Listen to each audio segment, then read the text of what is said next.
Welcome, Okay, everyone, to Midday Meditation. thank you. Friday, we're coming into a weekend.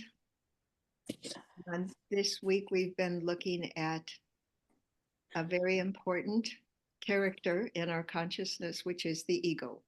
And basically, we've been looking at ego so that we can understand how the ego works. And therefore, the higher being can control the ego rather than the ego being in control.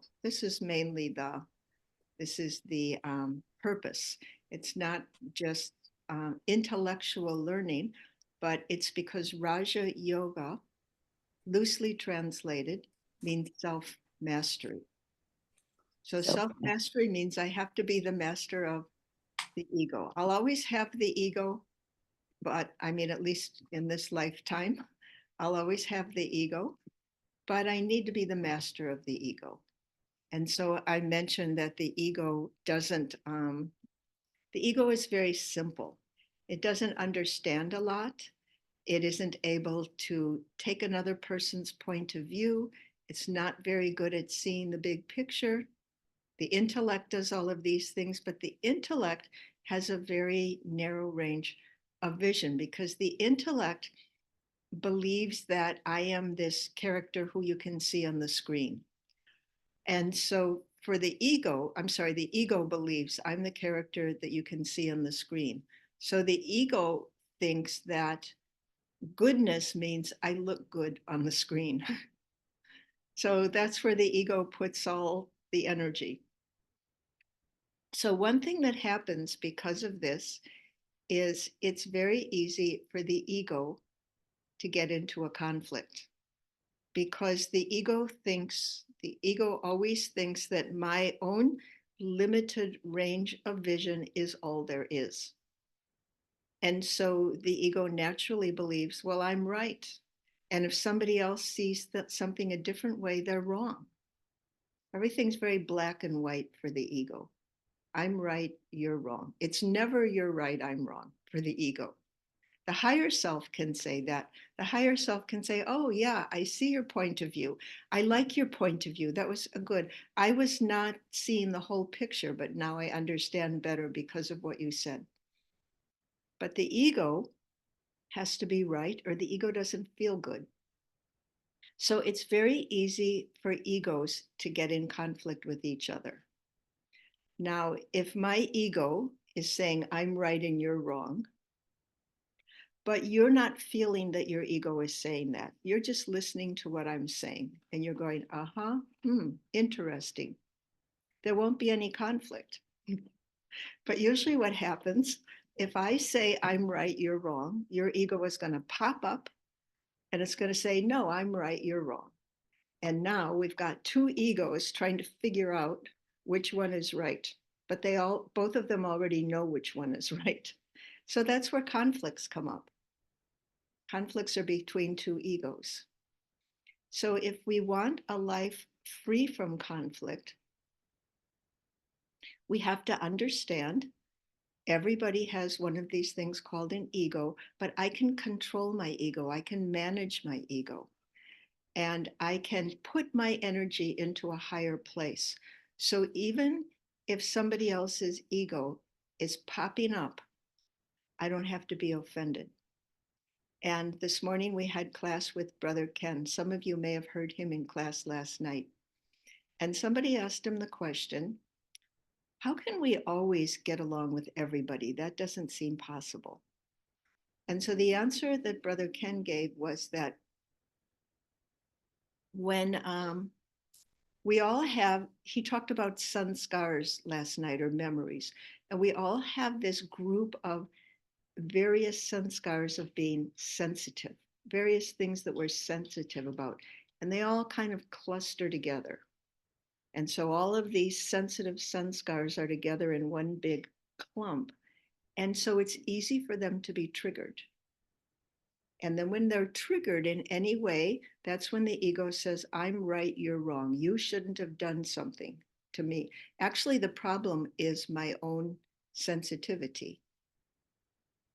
But I get triggered and then I get into a conflict. So he gave the example that this clump of sensitive sanskars, over time, it keeps getting triggered over and over and over, and it becomes like a wound. And then we pick at it. And by thinking about it is like picking at my wound. And when I pick at my wound, what happens? It starts bleeding, it never heals. And then he says, what would happen if you put salt in your open wound? It would hurt, wouldn't it? It would sting. So he said, the problem actually, and salt, we could say metaphorically, if I have a sensitivity and somebody says something that triggers my sensitivity, let's say I'm very self conscious about being old and losing my memory.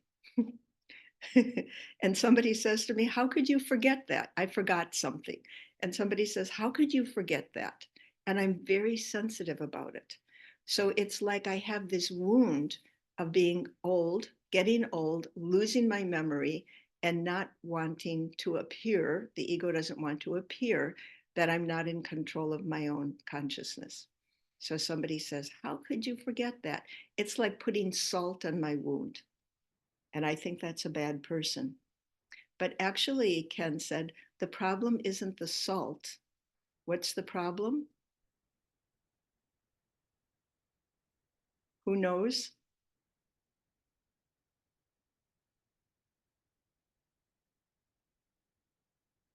The sensitivity.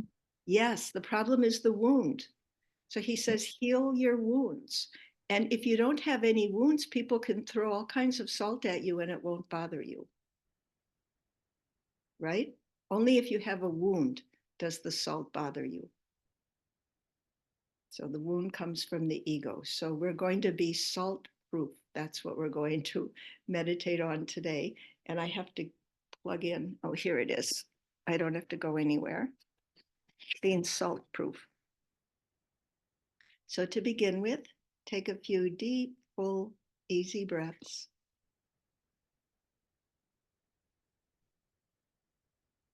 Watch the air enter and leave the lungs.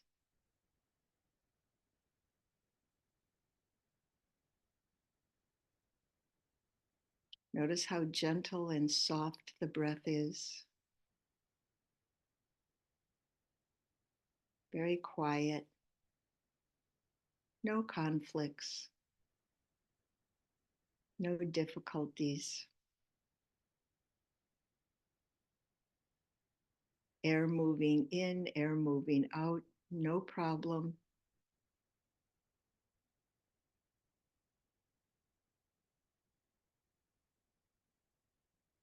This is the natural state of the soul as well. Thoughts move in, thoughts move out. People say things to me.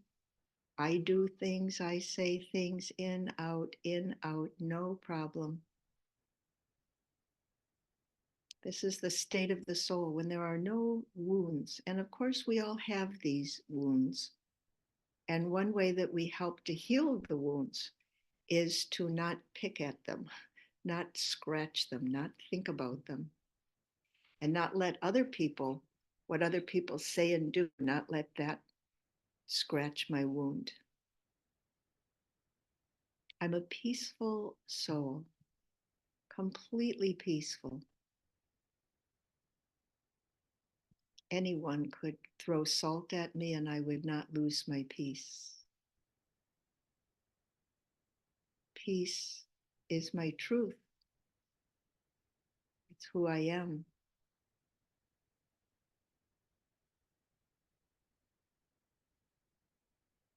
And I, the soul, also have the quality of wisdom.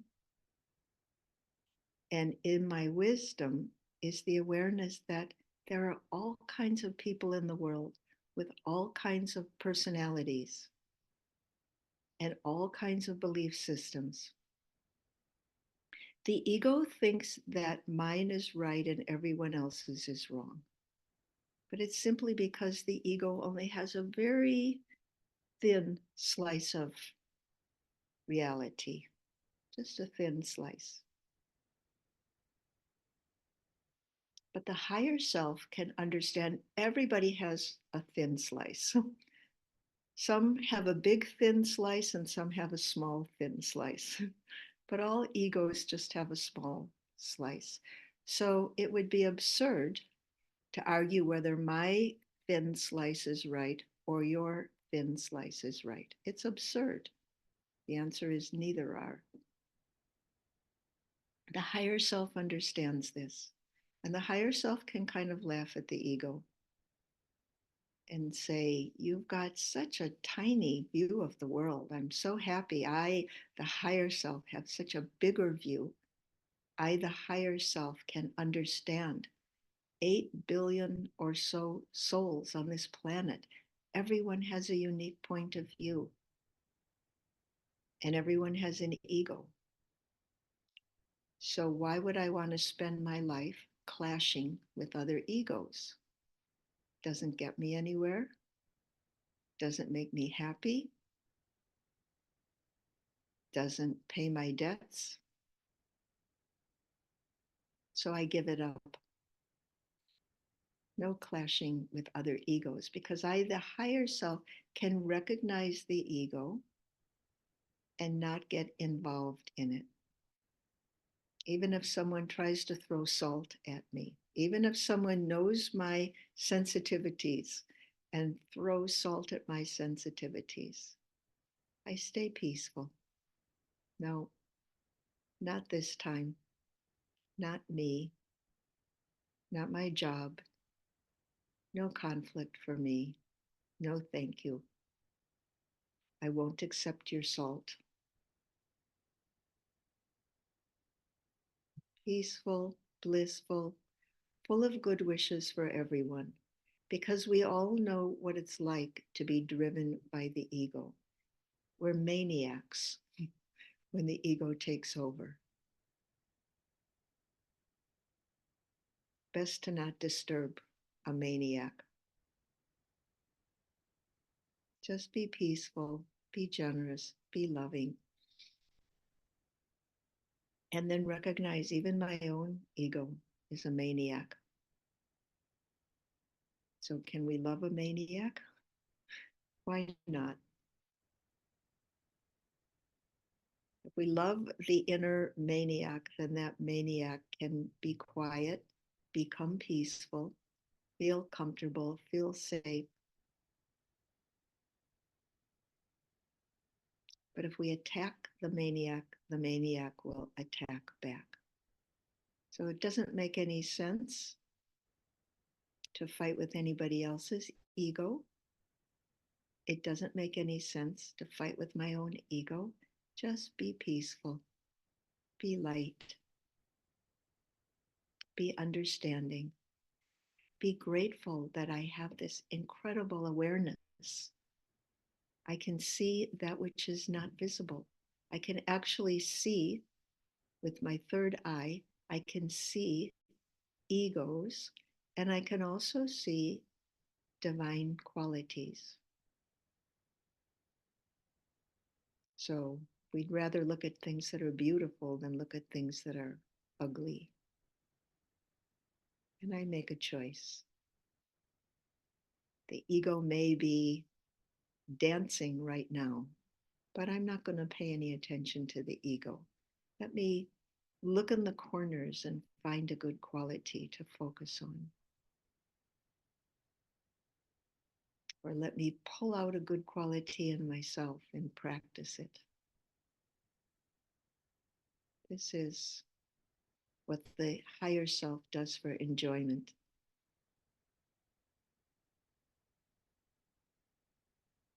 Two egos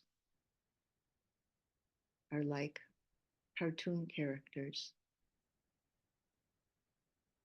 chasing each other endlessly.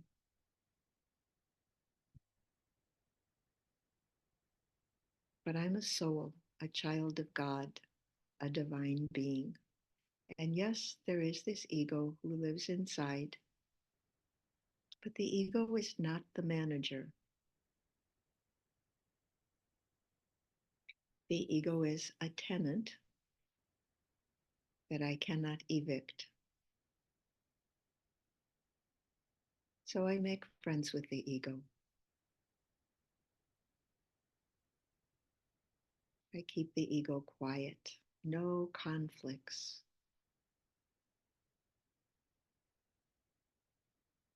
No getting upset. No turning into a maniac. And if the ego does get triggered, because of course we do have sensitivities, then I have to look at what's happening from the perspective of the higher being. I'm a soul. Disturbing thoughts are coming onto my mind. Maybe another person is behaving in a way that triggers my sensitivities. So alert, alert, red light. My sensitivities have been triggered. I better put all my energy inside. Let that other person be for now. I need all of my attention. I'm a peaceful soul. I'm a divine being. This is my self respect. I'm not going to get triggered. Internally, I may feel bad, but as a master of the self, I'm going to assert the truth that I'm responsible for my behavior, not anybody else. I am peace. I am stability. I am love. I keep my awareness inside on myself. And then I run to the Supreme Soul. Because in the company of the Supreme Soul, I will feel okay. I won't get triggered anymore. I won't feel threatened or abused in the company of the Supreme Soul. So I fly to my home of light. I'm not escaping or running away. I'm going to a safe place so that I can make an intelligent decision. I fly to my home of light.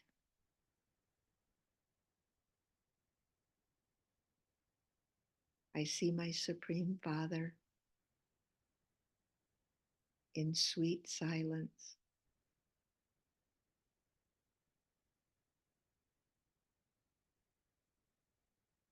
I get pulled into the sweet silence. And God's sweet silence fills my being with pure energy, pure light.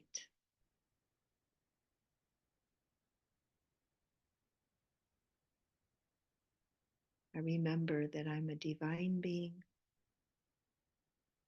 a powerful being.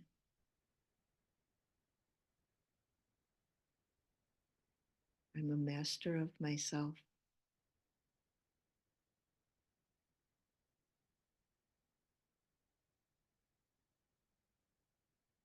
I can always fly to this place of safety, take power and love from my Supreme Father, and once again become peaceful. Once I'm peaceful, everything is fine. I think well, I understand well, I'm creative, I'm powerful. Everything works once I'm peaceful again.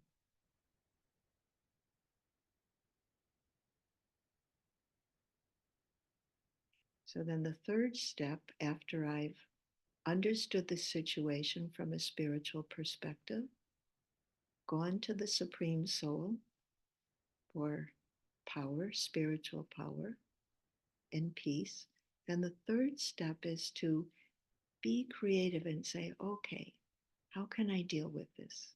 What can I change in myself so that I don't have to be triggered again? What would be a really good thought or feeling or intention?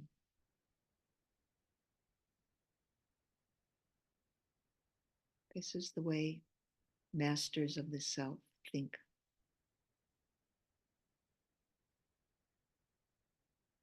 And over time, my ego doesn't get triggered very often. And if it does get triggered, it gets easier and easier to come back to that place of peace.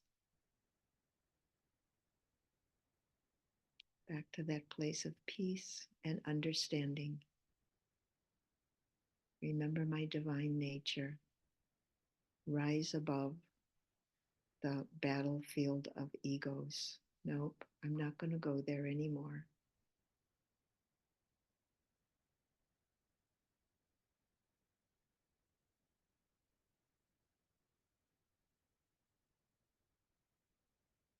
And now bring your awareness back into this body, which you inhabit. Be very comfortable sharing space with the ego because the ego is under your control. And be very grateful for all of the inner treasures, the inner virtues and powers which you have so that you can successfully navigate through life.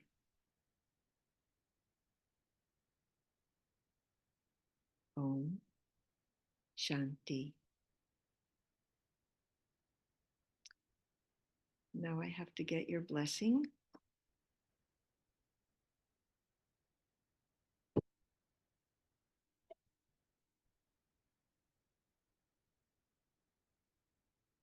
Did you record that? I really would love a recording. I did record it. Was that Lori? Yeah. Yeah, sure. I did record it. And you'll, of course, want a recording of your beautiful blessing for today.